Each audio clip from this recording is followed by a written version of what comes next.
Piloti italian Guido Andrea Guidi ka udhëtuar në Shqipëri për turizëm, për të disa të herë të paktën sipas versioneve të dala në media. Piloti italian rikthehet versionit të tij të parë për motivin pse ndodhej në Shqipëri, duke mohuar se qëllimi ishte trafiku i drogës.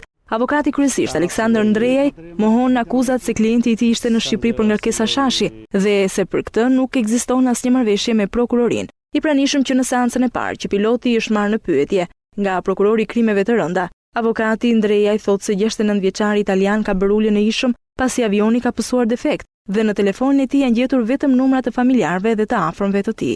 Në telefonin e shtesësit Guido Guidi janë gjetur vetëm numrat e familjarëve dhe të afërmve të tij, asnjë numër tjetër. Dhe s'ka lidhje as lloj numri tjetër që pretendohet dhe hidhet alibi.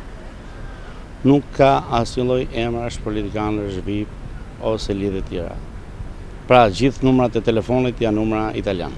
I pyetur nëse ka 2 dosje në ngarkim të klientit të tij, një për shkelje të hapësirës ajrore dhe tjetra për trafik të lëndëve narkotike, avokati tha se prokuroria ka ngritur një alibi në momentet e para dhe ajo është pjesë e dosjes hetimore, por gjithsesi nuk ka akuzë për trafik droge. Prokuroria ka ngritur një alibi në momentet e para, nuk ka 2 akuza deri në datë të këtij, ka ngritur një pretendim në dyshim të arsyeshëm, të pabazuar në prova dhe fakte.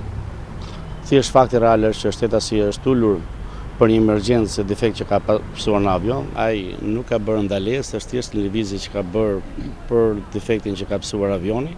Aktualisht, piloti italian, 69 vjeçar, po jetohet në gjendje të lirë nga prokuroria e krimeve të rënda. Avioni tip Piper që drejtohej nga piloti italian, ratëinte në grykderdhin e lumit ishëm gjatë manovrave për uljen e tij, pasi pësoi një defekt. Zyrtarisht, në fillim u tha se ai ndodhej në Shqipëri rastësisht pasi kishte pësuar një defekt në ajër, për të cilin nuk kishte komunikuar me asnjë nga kullat e mbrojtimit. Më pas, nga burime jo zyrtare u tha se ndodhej në Shqipëri për të parë pjesën e përshtatur Renkas për të nisur trafikun e drogës.